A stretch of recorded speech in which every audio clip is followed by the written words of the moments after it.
Rana,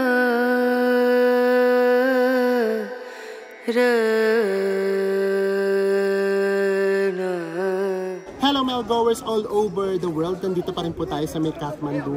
And sa pagpapatuloy ng series natin, ito guys talaga, promise, para namin kayong dadalhin sa kakaibang mundo. Ito yung mga something na nakikita lang natin sa pelikula or minsan siguro napapanaginipan natin. Pero nangyayari talaga siya dito sa lugar na to. Pero syempre sa mga hindi pa po nakasubscribe dyan, please do subscribe at i-like at i-follow nyo na po kami sa aming mga social media accounts. Ano pang gagawin? Tara na, go with me, Mel. I just want us to go. Drop everything and just go. Hello everyone! Hi guys! So ayan, so in this episode naman, pupunta naman tayo sa may saan yun? Pachupatinat. Pachupatinat Temple. No, Ano ba? Pachupatinat Temple. Oh, yun na Cremation yun. Complex. So ito naman, tignan natin kung makaka-witness tayo ng public crematory. And then syempre, temple ulit yun. Yun naman, kadalasan naman dito temple. Pero iba-iba kasi siya talaga nung dating or nung vibe. So ipapakita namin sa inyo. So dito kami galing. So ito yung napanood ninyo last time. Dito tayo galing sa may Monkey Temple. And guys, alam nyo, ito yung isa pa sa mga vibe na gusto namin. Ito, mga locals to guys. Nakaupo lang sila dito. Ayan. And then yung dun din sa milikuran namin, nakaupo lang sila. So dito muna kami. Kasi again, ang gagawin natin, magbubook muna. No, hindi magbubook. Titignan muna natin sa may booking app kung magkano yung pamasahe from here.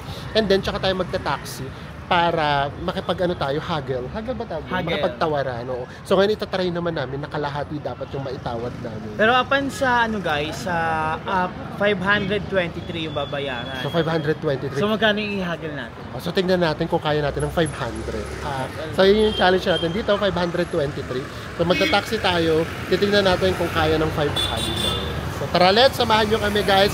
Another exciting Kathmandu vlog na naman yung aasahan nyo today. Ay doon no, maraming taxi na nakapark. Ito na tayo. Tawid na tayo, nandun yung mga taxi. Ayan o guys, yung mga locals. Nakaikot lang sila, nag-ano lang sila, naglalaro ba yan or whatsoever. Hi! Hi! How much going to? Pachupatanit Temple. How much? 1,000. Ay, 1,000? no. How much? So 1,000 daw. How much? 500. 500. Ano, 500. Long way, sir. It's okay. Thank How you. much last one? No, 5,000. 500. 500. 7. No. Very good price. No. Thank you. How much last one? 500. 500. So ayan, so nauna na tayo. Go. Di ba umipekto? Sabi ko naman sa inyo, ganun din yun. Ang una sa amin pinresyo, 1,000. So ang sinabi namin, no hindi, kailangan 500 lang. Kasi yun yung nasa may app eh. Kasi syempre nga sa totoo lang, mas malaki pa nga dapat yung nasa app. Di ba? Pero, ayan. Okay? Okay. 500, right? 500. Thank you! Bye-bye. Namaste! Grabe, sobrang liit talaga nung ano nila. Ay, hindi na kami makagalaw. So, yun yung advice namin sa inyo. Tama nga yung mga napapanood namin. Huwag talaga kaming mahihiya. Makikipagtawaran talaga kami. Kasi kung hindi, patay talaga. So guys, we're here! So may natutunan kaming bagong salita. Yung thank you ay Tagabat. Ayan. Para mapag thank you sila. So we're here na. So lalakad lang daw tayo. So tignan natin kung may entrance. Iba-iba kasi talaga. Minsan may entrance, minsan may wala. Tapos nga pala, iba-iba kasi yung entrance. For example, foreigners. Pero, depende sa may nationality. Ang nakakaloka, kasama tayo dun sa may nationality na mahal. Oo. Meron kasi silang tinatawag. Basta merong ganon. Pag may nationality, ito lang yung babayaran, ganyan. Tapos syempre, kapag kakalahi nila, free lahat. So yun naman yung maganda doon. Unlike sa atin sa Pilipinas, di ba? Kahit ano, kahit saan tayo magpunta, pag may entrance, may entrance. So sa kanila, lahat, kalahi nila, wala. Kaya siguro kapag foreigner, medyo mas mahal. Mas mahal siya kasi ano siguro, kumbaga parang doon na lang sila kumikita. Kasi wala silang kita sa kalahi nila. So guys, nakita nyo, ang dami na pumupunta. Kasi itong Pachupatinat. Basta dapat buo nyo siyang babanggitin guys. Pachupatinat. So ito kasi, mabilis nyo siyang babanggitin guys. Maayaw nyo magkamali. So yun, itong Pachupatinat, ano siya, ito talaga parang itong sentro talaga ng parang tradition at saka religion. ng religion nila. And guys, baka hindi ko pa sa inyo nasasabi, although for sure nasabi ko na, ito ay kasama sa my World Heritage Site. So isa to sa mga World Heritage Sites, yun nga pagdating sa tradition and culture. So sana meron tayong matsyempohan ng mga traditional nilang ginagawa, tsaka religious na mga activities para mas ma-feel natin. Ay, sakapasok na tayo sa may loob. So wala namang entrance. So hindi ko pa alam ha, kasi ba, alam niyo ba, ito nga pala ang Pachupatinak. Ano to, hindi lang siya isang temple. Kumbaga para siyang sa may Angkor Wat, para siyang complex. So marami siyang temple sa iisang lugar. So ganun siyang kalaki. Kaya for sure hindi natin ito maiikot. And then yung pinakaloob niya, hindi natin siya mapapasok kasi ano lang siya, strictly for Buddhists. Ayan, para may nakikita tayo. Halika dali, guys. Para may nakikita kaming nangyayaring celebration or traditional something. So guys, nandito tayo sa may parang square nila. Ito, ang daming tao. Hindi namin alam kung anong nagaganap. Pagkaka, nakayapak sila. Nakaapak sila lahat. Eh, naku, tayo lang hindi nakayapak. Ano ba yan? Oh, yan naman. Nakayapak sila. So, ang gusto ko kasi talagang ma-witness yung pinaka-cremation nila. Kasi yung pinaka, nila, tradition. So, yun sana yung gusto ko ma-witness. Basically, kami kinukunan sila. So, titignan natin. Meron silang pinipicturean. Siyempre, kung ano yung tradition nila, di ba? I-ano natin. Tignan lang natin. So, ayan. So, sorry. Hindi talaga namin alam kung anong nangyayari dito. Ayan. So, nagpipicture sila dito, guys. Ayan. Ay. So, ang hindi ko alam kung doon ba yung pwedeng pumasok. Tapos, nandoon yung celebration. Or, nandoon yung ay, ito yung hindi na pwedeng pumasok sa loob, guys. Ayun yung nakalagay. No entry for the Hindus only. So, ayun yung sinasabi namin sa inyo. Meron ditong part na hindi tayo makakapasok. Ganda, guys! Grabe! So, ito yung mga nakaka-culture shock in a way na magandahan, na positive. Yung parang, yun nga, meron kang na-witness na hindi mo naman na-witness kapag nandun tayo sa atin. So, good! Ang ganda. So, guys, umakyat na tayo. Hanapin natin kung saan yung may cremation. Daming tao, guys. So, nahiya na kami doon. Actually, kahit naman kasi din dito, lahat talaga sila nakayapak. Or, at least, yung iba naka-medyas. Kami lang yung nakasapatos. Pero may nakita naman na kami na na ibang turista. Pero mas konti pa rin talaga. Parang 3 pa lang yung ibang lahi na nakikita namin. So, guys, ito na ngayon. Ito na ang teknik natin. Sila, ito mga turista to. Ayan. Meron silang tour guide. So, alam niyo na kung anong gagawin natin. Susunod lang tayo sa kanila. Kasi, ay, ayun na. Anong pangalan ng river? Bagmati River. So, yun yung hinahanap natin. So, yung Bagmati River, yun din, yung river, doon naman sa may Varanasi na nasa may India, na same tradition sila and same culture. So, nakita yun, umuusok na doon. So, hahanapin natin yung usok na yun kung paano tayo doon makakapunta. So guys, ito lang ipapakita ko lang sa inyo. Alam nyo ba, papunta rito, nakita nyo naman siguro, hindi ako nagte-turnography, nagtanggal ako ng mga, tawag nito, nagtanggal ako ng mga hikaw, kasi nga baka mamaya hindi pa sila ready sa beauty ko. Pero ngayon nakakita ako, guys. So, tignan nyo sila, ang mga sisi ko, nandito pala yung mga sisi ko. Pwede din naman pala, naka-mock up talaga sila. Oo, nandito naman pala yung mga sisi ko eh. So ako, nag-ano ko talaga, ayoko naman kasi no parang, di ba, kitang-kitang tayo. Kasi baka mamaya ngayon nga, hindi pa sila ready sa akin. So kaya mas ko, tingnan nyo naman daw ako mag-vlog. Ang formal ko. Hindi ako masyadong umaarte. Kasi nga baka mamaya, di ba? Pero ayun, nakita nyo ba yung mga shishi ko? Talagang mga sister ko. Kamuk up!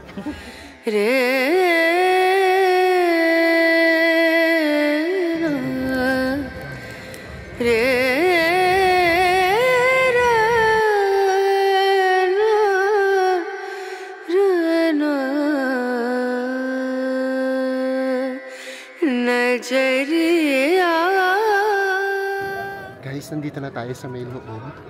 So, ayan, nakikita nyo ang daming tao. And then, nag-face mask na kami, guys. Kasi, susunugin na yung mga patay. Ayan, guys. Nandun sa may kabila. Nandun sila sa may kabila. So, maririnig nyo, may mga umiiyak. Ganyan. And then, hindi namin maintindihan kung anong ginagawa sa kanila. For example, binalot muna yung patay sa may kumot. And then, pinapainom sila ng tubig, nilalagyan ng pera. Tapos pagkatapos ng ganong seremonya, ilalagay na sila doon sa may parang pugon. And then, susunugin na yan, kasama naman na yung mga guys. Ngayon naman, hinihintay na lang natin na sunugin yung patay. Pero bago yun, ang dami pa kasing nangyayari. For example, kumukuha sila ng tubig doon sa may Bagmati River mismo. Yung Bagmati River kasi talagang napakahuli na sa kanila. And then, ipinapainom pa doon sa may patay. Tapos, nilalagyan pa ng insenso. And then, kung nakikita nyo guys, iba talaga yung atmosphere dito. May mga usok. Yung usok, hindi naman lahat nang gagaling doon sa may crematory. Talagang meron kasi dito yung parang nagsusunog sila. Kumbaga parang insenso sa mga Chinese. So, ibang-iba talaga yung feeling dito guys. Talagang grabe. As in, parang ka talagang hindi mo maintindihan kung nanonood ka ba ng movie. Yung talagang hindi mo talaga siya ma-explain na nandito ka mismo sa may lugar na to. Ang daming nangyayari na dati hindi mo naman alam na nangyayari pala talaga siya. Diba? So, yun eh. Yun yung nagagawa ng With Me Travel. Gaya ng sinasabi namin ni Enzo, laging may nababago sa amin, sa pananaw namin, ganyan sa experience namin. So more than dun sa may ganda ng mga nakikita naming tanawin or mga tourist spot, yun talagang tradition, yung culture, yun talaga yung tumatatak sa amin. Kasi yun yung mga bagay na hindi naman natin nakalakihan at hindi naman natin alam. Alam mo yun, yung parang biglang nag 360 degrees yung buhay mo, na sanay tayo sa ganitong bagay, tapos biglang pagpunta mo sa ibang bagay, iba pala yung nakasanayan nila. So yun yung hindi nabibili talaga ng pera. Yung experience nyo when you travel. Ginagawa pala nila guys, bago nila sunugin, hinuhubad nila yung mga damit talaga ng patay. Babae pa naman kung unang susunugin. And then, itinatapon din nila dun sa may river. Tapos kung nakikita nyo guys, ayun, ang dami pang nakapila. Ayan. Lahat ng nakapilang yun guys, susunugin din lahat yun. So, ang haba din yung pila. 5 pa yung nakapila na susunugin. So, marami kasi silang ginagawa talaga. So, hinuhugasan pa nila yung paa directly doon sa may river. Ganyan. And then, papakainin muna nila. Ayan na, susunugin na guys. So, ito na yun. So, ang nagsusunog ata mismo, yung pinakakamag-anak din ata. Grabe guys, ang hirap. Parang may something sa'yo pag pinaproud mo siya. Grabe yung tradition nila, parang hirap gawin. Kasi alam niyo ba na yung mismong susunog, kung sino siguro yung pinakamalapit sa kanya. So this time, babae kasi yung namatay. So alam niyo ba na yung sumunog sa kanya mismo, yung asawa niyang lalaki. So umikot muna siya, tapos maya-maya, kailangan niya ng sunugin, ilagay yung apoy dun sa may pinakamuka. Yun yung hindi niya kaya, nanghihina na talaga siya. Kasi parang talaga siyang babagsak, tinulungan lang siya. And then, kailangan niya uling umikot. So yung pag-ikot niya talagang wala, nagbe-breakdown na talaga siya, umiiyak na talaga siya. And then tinutulungan na lang talaga siya at inaalalayan. Talagang grabe. So wala eh, ito talaga yung pinaka-tradition nila. Ganito talaga. Ito talaga yung mga ritual na sinusunod nila. Grabe, sobrang sakit man. Imagine mo, di ba? Mahal mo sa buhay pero ikaw dapat yung sumunod. Yan na guys, sinusunod na siya. Kaya nakikita niyo ba? So puro usok tapos taga-apoy na siya kahit papaano. Buti na lang din yung hangin papunta doon sa may kabilang side kasi kung hindi talagang masisingot talaga namin. Pero tingnan nyo, sa kanila hindi yun issue, parang naaamoy or nasisingot na nila halos yung pinakapatay, yung pinakasinusunog na patay. Ayan, kita nyo ba yung uso? Grabe pa talaga atmosphere dito. Yung sinusunog na patay, yung itsura ng paligid, tapos nasa may river ka, tapos meron mga naka-traditional costume, basta sari-sari, yung mararamdaman nyo talaga. Yun nga, para ka talaga nanonood ng movie. Yung mga hindi mo ini-expect na nangyayari sa totoong buhay, nangyayari talaga siya. Najariya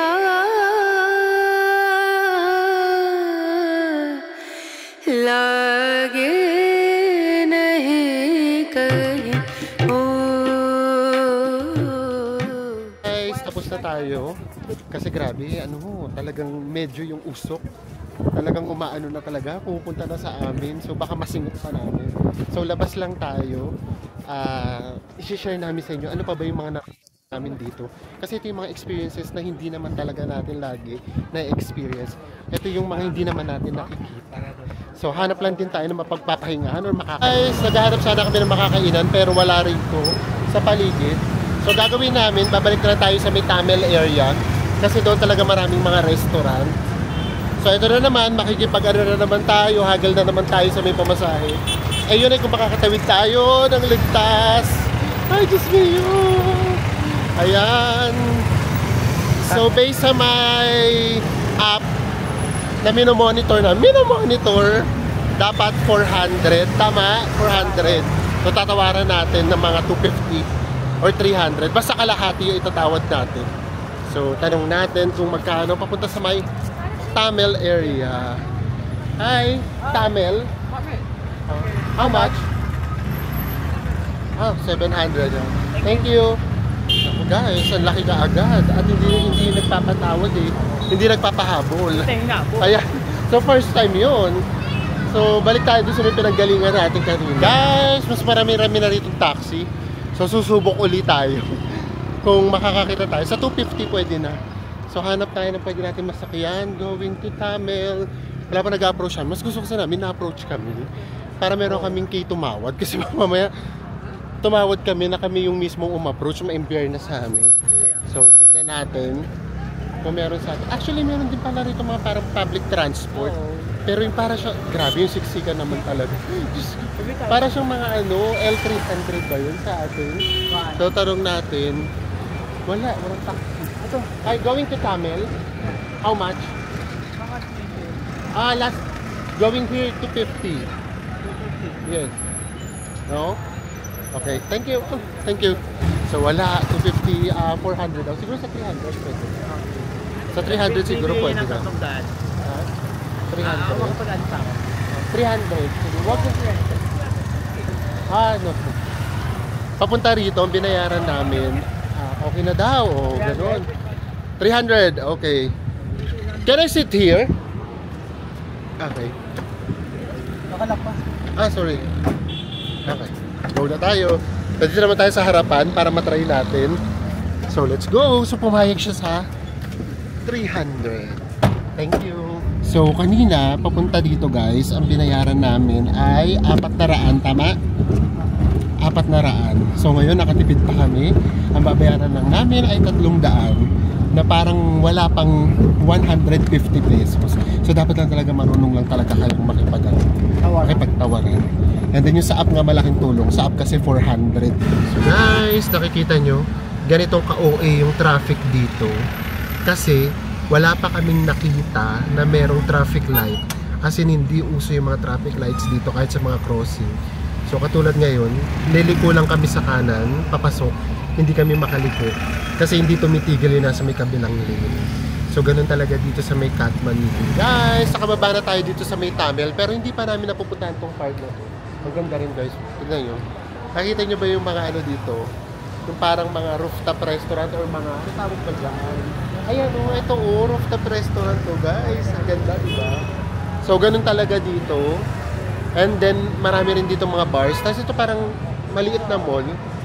Ayan. So hanap tayo ng makakainan. Magta-try tayo. Ang gaganda guys. Parang maganda dito sa taas. So try natin dito sa may pinakaitaas. Kapag mahal, di konti lang ang kainin natin, di ba? Ganun lang naman. So, basta ang gusto ko na lang talaga ngayon, makapag-chicken with rice. Kasi talagang gutom na talaga ako. Hindi pa ako masyadong nakakakain ng maayos. So, tara na! So, nandito na kami, guys, sa may rooftop restaurant. Nasa Enzo. Lagi lang nagsi-CR. CR daw siya. Ang ganda, guys. Oh. And then, tignan nyo na may upuan namin. Naka-Indian seat kami. Ayan. So, wala kaming actual na chairs. Unlike yun. Pero kung ayaw nyo naman, pwede naman. Ayun, nandiyan. So, para siyang resto bar. So, umorder na kami. Traditional na naman. Authentic pala. Pro traditional. Authentic na Nepalese food. And then, ito yung ibaba, guys. Tignan nyo, nasa may pinakataas tayo. So, ganyan yung uso dito. And kinakarir talaga nila, guys. Hindi lang basta-basta uso. Kinakarir talaga. Kasi tignan nyo, pinapaganda talaga nila. Ginagandahan talaga nila yung design. So, ganun talaga siya. Nilalagyan ng mga ilaw. Tapos, ang gaganda ng mga arrangement ng tables and chairs. Guys, unang dumating yung ating Nepalese noodles. Vegetable noodles ang in-order namin. Kasi, mamaya, meron namang chicken na in-order namin. So, titikman natin. So, guys, ang ganda, oh. Ang ganda ng color. Tapos, parang kanton sa atin. Yung noodles niya. Tapos, meron sila laging ganito, eh. Lagi silang may pa-side egg side sauce. Tapos ikaw yung bahala. So tikman muna natin siya ng walang sauce.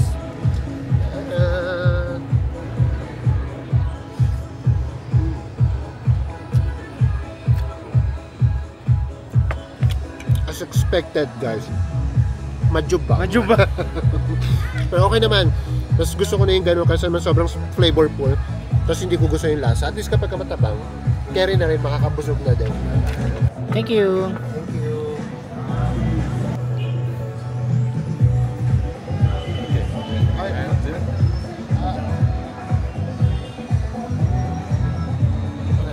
Thank you. So guys, dumating na yung food natin. Actually, pinipili talaga nila kasi syempre gusto siguro nila ma-experience natin talaga yung pinaka-authentic way possible. So may nilagay kasi, ayoko nga sana. So ganito yung sinasabi ko sa inyo guys. So nilalagyan nila ng mga...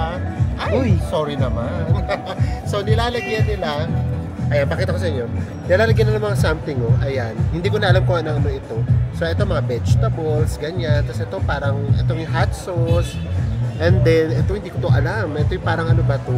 Chicharap. Tapos ito na naman. Tapos ito yung pinakaulam natin. Ito lang naman yung chicken. Yung chicken na to, ito yung parang curry, for sure. Tignan natin yung curry muna. Oh guys, hindi curry. Pero, maanghang. So ayun, so actually, itinuturo nila na gusto nila i-mix lahat. As in, isang mix na ganun yung gagawin. So hindi pa naman namin carry yung ganun. So kaya sabi ko, no, ang gagawin namin, titikman-tikman na lang namin siya isa-isa para sure tayo sa magiging lasa niya. Guys, tapos na tayong kumain. So okay naman, wala, hindi naman ano, yung masarap na masarap talaga. Siguro kayo iba talaga tayo ng taste. So ayan, ang dami natin pinagagawa today. And anong oras na ba? So dito ay alas 5 na, 4:57, eto na yun. Lumalamig na guys. Ang nakita ko kanina, nasa 5 degrees na. So hindi na carry, kailangan na namin ulit pag-gloves. Kasi kung hindi, manginginig na naman talaga kami. So ayan, ang dami natin pinagagawa today.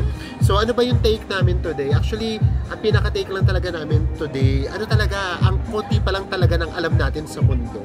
Kasi imagine, etong ang Nepal, nandito lang din naman yan sa Asia, pero ibang-iba yung way ng pamumuhay nila sa atin kaysa sa kanila. And ibang-iba yung mga culture nila. So imagine, di ba?